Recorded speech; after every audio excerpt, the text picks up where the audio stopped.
This is an In-betweenisode of the All Things Risk podcast on why modern offices suck and what we can do about them. Welcome back to the All Things Risk podcast. This is an In-betweenisode. I am Ben Catania, your host. All right, before I lose all of you as listeners, let me explain. I recorded that bit sitting down. I obviously sounded that way deliberately, and I did so to tee up this In-betweenisode. You see, over the past 3 years of editing this podcast, I began to notice something about my own voice, and that was whenever I was sitting down, I always sounded less energetic than when I was speaking standing up.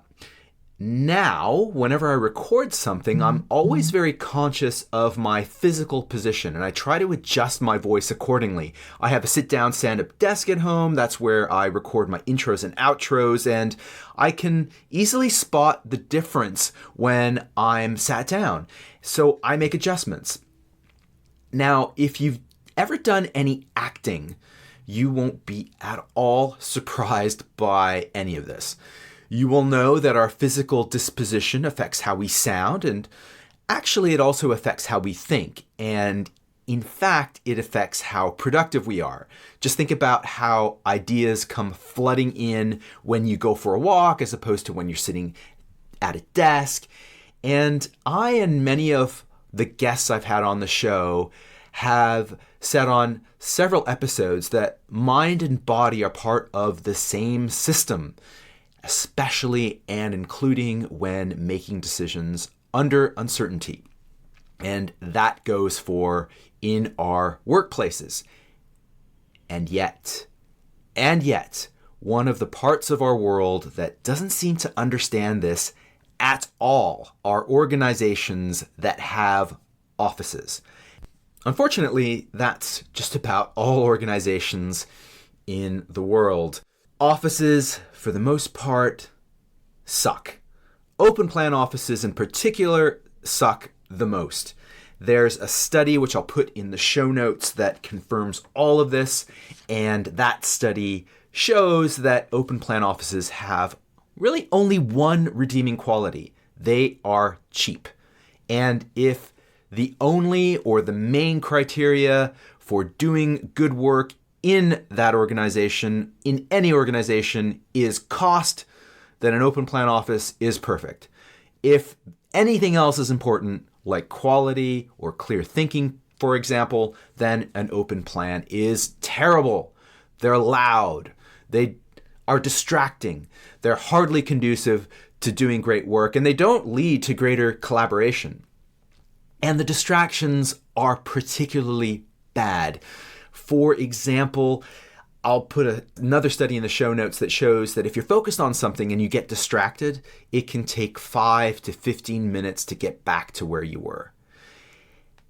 And I know that many of you work in open plan offices, and I also know that it'll be some time before most organizations wake up to all of this. So I thought I'd share some thoughts on how to deal with trying to do great work in an open plan environment. And even if you don't work in an open plan environment, I hope that these tips are helpful. They are suggestions that are given in no particular order. There are things that I do. I work in an open plan office as part of my day job. They work for me. They certainly aren't a comprehensive list, but I thought that you might find them particularly helpful. So here we go. Number 1, move around. And I'm not talking about popping out to the gym for an hour during the workday, although that's a great thing to do. I'm talking about incorporating movement in your working day. Where does a great idea come from? Where does a premise or a hypothesis come from? I find particularly that when I need to ponder a problem or to think creatively, that moving around is fantastic. And in particular, when making a decision, moving around is great as a way to think through the decision I'm about to make. And I actually walk around the floor on which I work several times a day. I'm not going any particular place in particular. I'm just polishing my thinking and sharpening my mental axe, or trying to have ideas percolate. And if you're able to get a stand-up, sit-down desk at your place of work, I highly recommend it because it serves the same purpose. It incorporates movement into your day. So that's number one, move around, incorporate movement. Number two, the Pomodoro technique. If you've not heard of this, it's a time management technique in which you focus deeply on one task, typically for 25 minutes, followed by a 5-minute break. I sometimes do 50 minutes with a 10-minute break, but not as extensively because I find that it can wear me out.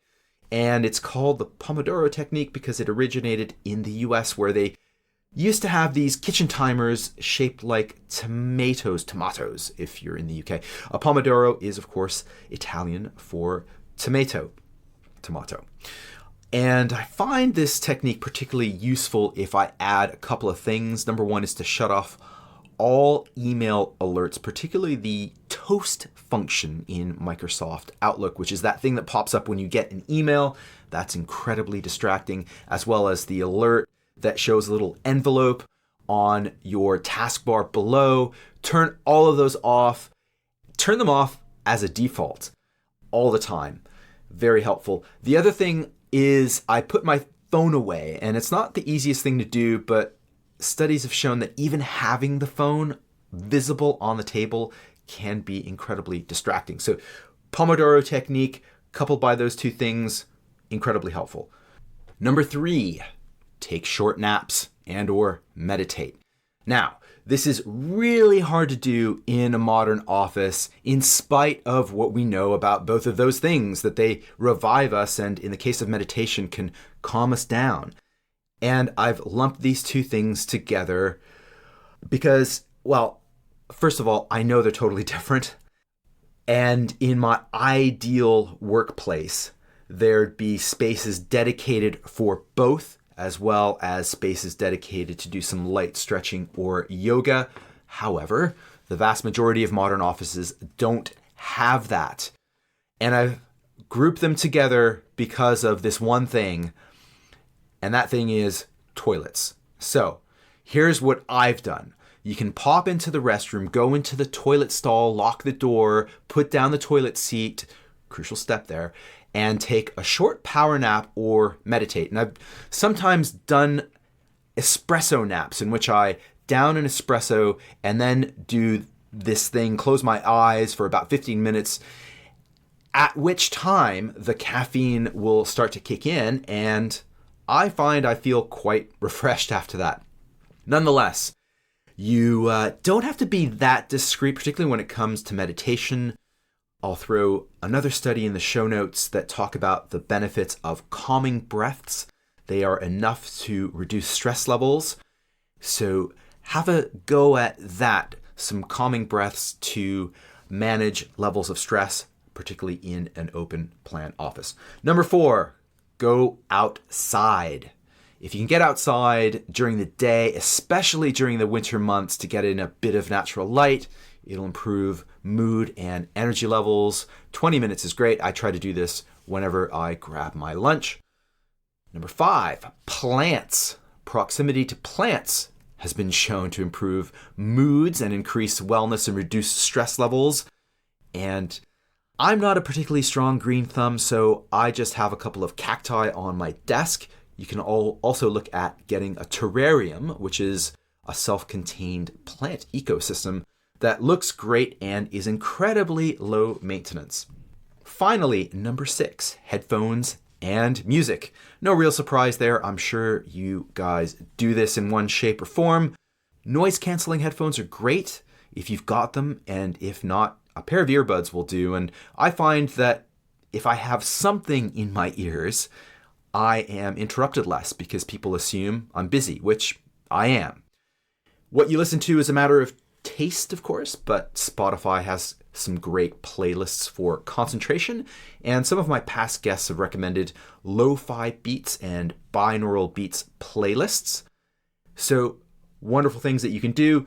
That's it. Those are 6 things that I do to combat the terrible invention that is the modern open plan office. I hope these things help, but I'm sure you do some things that I haven't got on here, so I'd love to hear from you. What other ideas and things do you do to work more productively and to help you think something through, particularly when you're making a decision? That's it. But before we go, a quick reminder that we'd love to hear from you. Our listener survey is live and it's in the show notes. We want to make the show even better, so please take a couple of minutes to fill that in. Our next full episode goes out next week. Until then, and as always, don't forget, risk is life.